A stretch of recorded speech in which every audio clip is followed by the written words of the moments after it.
বর্তমানে বাংলাদেশের প্রায় ৯৯% শিল্পই কুটির, মাইক্রো, ক্ষুদ্র বা মাঝারি খাতের অন্তর্ভুক্ত। একই সঙ্গে বৃহৎ ও ভারী শিল্পের পরিমাণও উল্লেখযোগ্য হারে বাড়ছে।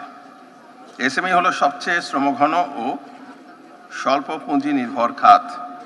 এই খাতের মাধ্যমে স্বল্প পুঁজি বিনিয়োগে অধিক কর্মসংস্থান সৃষ্টি করা সম্ভব। তাই জাতীয় উন্নয়ন লক্ষ্যমাত্রা অর্জনে এসএমই খাতের অবদান অপরিসীম। ক্ষুদ্র মাঝারি উদ্যোক্তাদের উন্নয়নে বহুমাত্রিক কার্যক্রম পরিচালনা করছে এসএমই ফাউন্ডেশন। এদের মধ্যে উল্লেখযোগ্য হচ্ছে উদ্যোক্তাদের প্রশিক্ষণ ও দক্ষতা উন্নয়ন, বাজার সংযোগ, এসএমই ক্লাস্টার উন্নয়ন, প্রযুক্তি হস্তান্তর ও এসএমইদের উৎপাদিত পণ্যের মানোন্নয়ন, উদ্যোক্তাদের সহজ অর্থায়ন নিশ্চিতে কর্মসূচি ও ঋণ কার্যক্রম, আইসিটি ও চতুর্থ শিল্প বিপ্লব সক্ষম এসএমই উদ্যোক্তা সৃষ্টিতে কার্যক্রম এবং এসএমই সহায়ক নীতি প্রণয়নে সহায়তা প্রদান করা।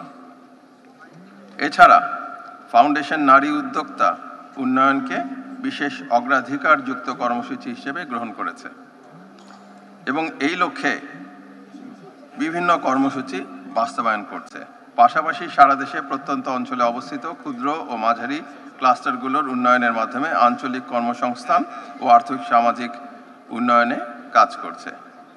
বন্ধুরা, এসএমই ফাউন্ডেশন ইতিমধ্যে সারা দেশে ক্ষুদ্র ও মাঝারি শিল্পের ১৭৭টি ক্লাস্টার চিহ্নিত করেছে, যা আমাদের চেয়ারম্যান সাহেবের থেকে আপনারা অলরেডি শুনেছেন।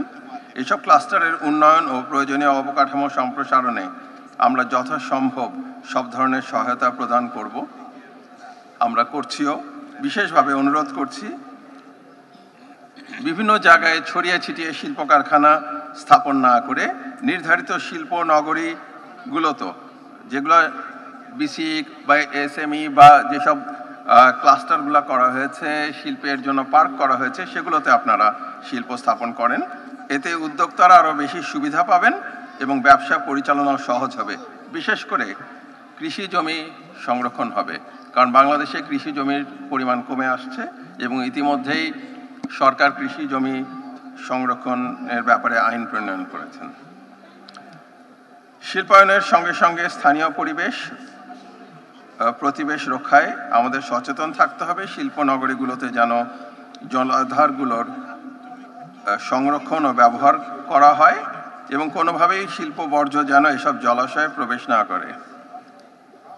ইটিপিটা এখানে গুরুত্বপূর্ণ, যে শিল্পের সঙ্গে সঙ্গে যেন ইটিপির দিকটা খেয়াল রাখা হয়। এই বিষয়ে শিল্প মালিকদের সর্বোচ্চ সতর্ক থাকার জন্য অনুরোধ জানাচ্ছি। এছাড়া কর্মস্থলে শ্রমিকদের নিরাপত্তা নিশ্চিত করাও মালিকদের দায়িত্ব, যে একটি টেকসই ও দায়িত্বশীল শিল্প খাত গঠনে অত্যন্ত গুরুত্বপূর্ণ। এসএমই ফাউন্ডেশনের ক্রেডিট হোলসেলিং প্রোগ্রামের আওতায় উৎপাদন ব্যবসার সঙ্গে সংশ্লিষ্ট এসএমই উদ্যোক্তা গ্রুপ, ক্লাস্টার এবং বিভিন্ন সাবসেক্টরের উদ্যোক্তাদের অনুকূলে সৎ শর্তে স্বল্প সুদে জামানতবিহীন ঋণ প্রদান করা হচ্ছে। এর ফলে উদ্যোক্তারা প্রতিযোগিতামূলক হতে পারছেন এবং নতুন বাজার সৃষ্টি করা সম্ভব হচ্ছে। আমরা চাই আমাদের নিজস্ব একটি শক্তিশালী বাজার যেমন তৈরি হবে, তেমনি নতুন নতুন বাজারও খুঁজে বের করতে হবে। কোনো কোনো ক্ষেত্রে যেমন পণ্যের চাহিদা আছে, সেই সব চাহিদা কোন কোন দেশে আমরা রপ্তানি করতে পারবো, নতুন সুযোগ কিভাবে তৈরি করা যায় ইত্যাদি জিনিসগুলো আমরা অনুসন্ধান করার ক্ষেত্রে জোর দিচ্ছি। সেই তথ্যগুলোর ভিত্তিতে প্রয়োজন অনুযায়ী পণ্য উৎপাদনের উদ্যোগ নিতে হবে, যেটা আমরা চেষ্টা করছি এবং এসএমই ফাউন্ডেশনের মাধ্যমে আপনাদের সঙ্গে যোগাযোগ করা হচ্ছে। একই সঙ্গে পণ্যে বৈচিত্র্য আনা প্রয়োজন, যাতে ভিন্ন ভিন্ন বাজারে প্রতিযোগিতা করে আমরা আরও শক্ত অবস্থান নিতে পারি। এসএমই ফাউন্ডেশন জাতীয় এসএমই পণ্য মেলা 2025 আয়োজন করেছে। জাতীয় এসএমই পণ্য মেলায় সারা দেশ থেকে বাছাইকৃত 350টি প্রতিষ্ঠান অংশ নিচ্ছে, যাদের প্রায় 60% নারী উদ্যোক্তা। আমি মেলায় অংশগ্রহণকারী সমস্ত উদ্যোক্তাকে শুভেচ্ছা জানাই।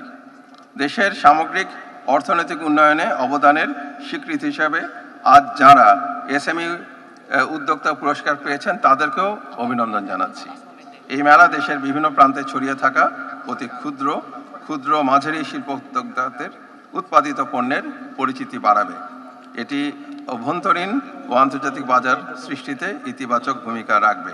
এর মাধ্যমে এসএমই শিল্পকে অনেক নতুন উদ্যোক্তা তৈরি হতে এবং আগামী দিনে যথাযথ সৃষ্টি পাওয়ার ক্ষেত্রে ভূমিকা রাখবে। এই মেলা আয়োজনের জন্য এসএমই ফাউন্ডেশনের সহ সংশ্লিষ্ট সবাইকে ধন্যবাদ জানিয়ে আমি 12তম জাতীয় এসএমই পণ্য মেলার 2025-এর শুভ উদ্বোধন ঘোষণা করছি। সবাইকে ধন্যবাদ।